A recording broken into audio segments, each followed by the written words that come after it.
Tuto recibió una paliza de Ricardo por su propuesta de volver al FMI. En un auditorio que esperaba con expectación un choque de ideas, lo que ocurrió fue una verdadera clase magistral de economía aplicada y memoria histórica. Jorge Tuto Quiroga, ingeniero industrial, expresidente y actual candidato presidencial, llegó al debate con la propuesta de regresar a las recetas del Fondo Monetario Internacional, pero lo que encontró fue a Ricardo Alonso Fernández Salguero, doctor en economía, estadística, matemáticas, computación e inteligencia artificial, armado con datos, gráficos y la paciencia de un docente que sabe que su alumno ha olvidado la lección más importante: el pasado sirve para no repetir errores. La tensión se notó desde el primer segundo.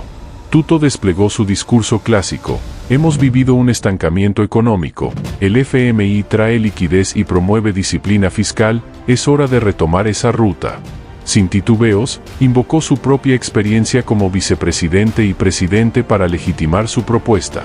Pero al otro lado del escenario, Ricardo Alonso ajustó sus anteojos, desplegó una serie de diapositivas y, con voz firme, anunció: les mostraré por qué esas recetas fallaron en Bolivia y en decenas de países, destruyendo crecimiento y aumentando la pobreza. Con un primer gráfico, Ricardo presentó un metaanálisis de 57 naciones entre 1980 y 2018. En ese periodo, explicó, los programas del FMI, en promedio, elevaron la pobreza en un 8%, redujeron el crecimiento anual en 1,2 puntos porcentuales y aumentaron el desempleo en un 4%. En Bolivia, durante los años de ajuste estructural, la pobreza extrema subió de un 3,5% a casi un 10%. El silencio que siguió fue tan contundente como los números. Tuto intentó replicar: bueno, pero fueron condiciones excepcionales, crisis globales. Ricardo secundó con calma: los estudios controlan por crisis externas. Hablamos de medidas impuestas, recortes drásticos de gasto público, privatizaciones aceleradas, eliminación de subsidios. Esa combinación golpea directamente a los sectores más vulnerables. Con un segundo gráfico, el doctor Enía mostró los multiplicadores fiscales. En recesión, recortar el gasto en esos momentos agrava el ciclo. Un 1% de ajuste se traduce en una contracción del PIB de 1,5% en lugar de limitarla. La estrategia de Quiroga consistió entonces en recordar su gestión y apuntar a ejemplos regionales. Miren a México y a Brasil, retomaron al FMI o acuerdos similares y reactivaron sus economías.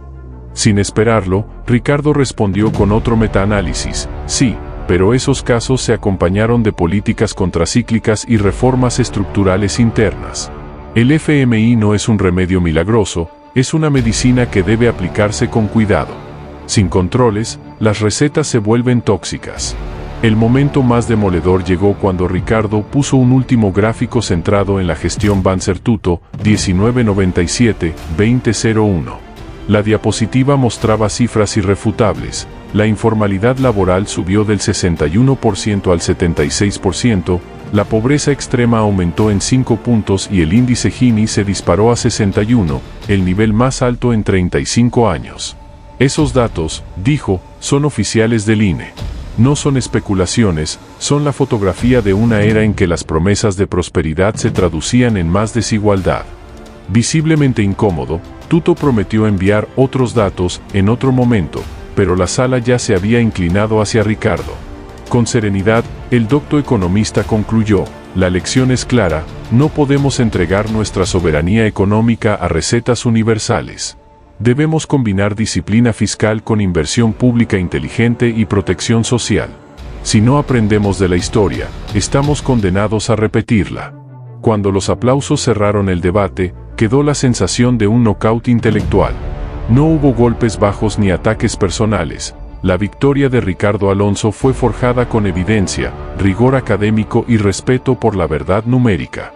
Y Tuto, el hombre que postulaba regresar al FMI como solución, se marchó con la mirada baja, consciente de que no es suficiente con repetir fórmulas antiguas, hace falta adaptarlas a la realidad boliviana, con datos y memoria en la mano. El debate dejó al descubierto dos caminos: uno, el de la ortodoxia sin matices, que repite modelos ajenos sin cuestionarlos; otro, el de la reflexión rigurosa, que aprende de la experiencia de 57 países y del propio pasado. En tiempos de crisis, lo que más falta hace no es retórica ni promesas huecas, sino memoria, datos y el coraje de decir la verdad, aunque duela. Y en esa cátedra, Ricardo Alonso Fernández Salguero demostró que el conocimiento puede más que la demagogia, y que la economía no es un escenario de fe, sino de cifras que no mienten. Quería comentar este gráfico. Ese es el empleo informal. Este gráfico nos muestra de que el año 99 teníamos 61% de empleo informal y asciende a 76 el año 2002. Esa es la gestión Banzer-Tuto y vemos un incremento de alrededor de 16% de informalidad. La razón por la que muchos de aquí, las señoras, los señores, trabajan en informalidad, pues tiene una historia. Eso sucedió en el gobierno de Banzer-Tuto. Y he hablado de pobreza. Voy a mostrarles este gráfico. Ese es el incremento de diferentes indicadores de pobreza y desigualdad. Todos crecen y llegan al punto más alto en 35 años, en el año 2000-2001. Y además, has comentado a Cuya que fue una cuestión de crisis interna. Aquí vemos la pobreza extrema en Bolivia. La tendencia anterior era crecer. El pico lo encontramos 2000-2001, ¿no? En tu gestión. Pero la tendencia del resto de los países vecinos, Perú, Brasil, Paraguay y Chile, por ejemplo, era a caer, mientras que aquí fue a subir. Yo quería que comentes esto, porque fue una crisis, yo diría, endógena, es decir, interna, porque en el resto de los países, como muestro en ese gráfico, la tendencia era contraria. El Tuto aumentó la pobreza, tuvimos la pobreza más alta en 35 años, es alrededor de 60 en el indicador más alto, tuvimos la desigualdad más alta, 61 de Gini, y tuvimos un incremento de la informalidad en 16%. Yo creo que si seguimos las ideas de Tuto, probablemente volvamos a repetir estos mismos indicadores negativos. Muy bien.